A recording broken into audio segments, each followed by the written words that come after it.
আসসালামু আলাইকুম। আশা করি সবাই ভালো আছেন। কিছুদিন আগে যে সোহাগ হত্যা, ব্যবসায়ী সোহাগ হত্যা যে একটা মূল কাহিনীটা আমরা দেখলাম ভিডিওতে, ওটার টুইস্ট এখন চেঞ্জ হয়ে গেছে। কীরকম যে লাস্টে যে দুইজন গ্রেপ্তার করছে আসামি, এই দুইজনের জবানবন্দিতে কি আসছে যে সেও একটা চাঁদাবাজ ছিল। মানে জিনিসটা অনেক অবাক না? চাপদারি আছে, সব কিছু আছে, অথচ সে চাঁদাবাজই করতো, বা যারা মারছে তাকেও দেখি চাপদারি আছে। তো একজন লোক প্রশ্ন করছে যে তুমি যে জানোয়ারের মতো তাকে মারলা, তারও একটা ফ্যামিলি আছে, বাট তোমারও একটা ফ্যামিলি আছে, তখন হ্যার ফ্যামিলিকে চালাবে বা তোমার ফ্যামিলিকে চালাবে? সে উত্তর দিল যে তার আমরা মেরে ফেলাইছি, তার ফ্যামিলি যেভাবে চলবো আমার ফ্যামিলি ওইভাবেই চলবো। অথচ তাদের চোখে মুখে কোনো ভয় নাই।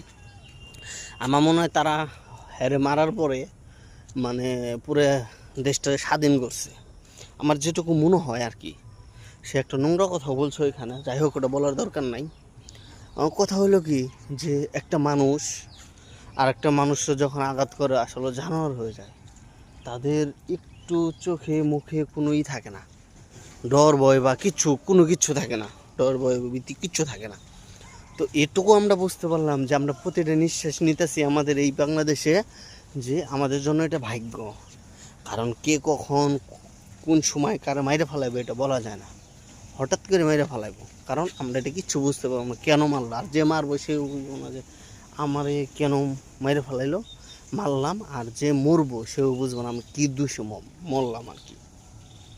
তো আল্লাহ সবাই হেফাজত করুক, আর সব চাঁদাবাজ যেন বিচার হয়, এটার জন্য ইনশাল্লাহ আশা করি।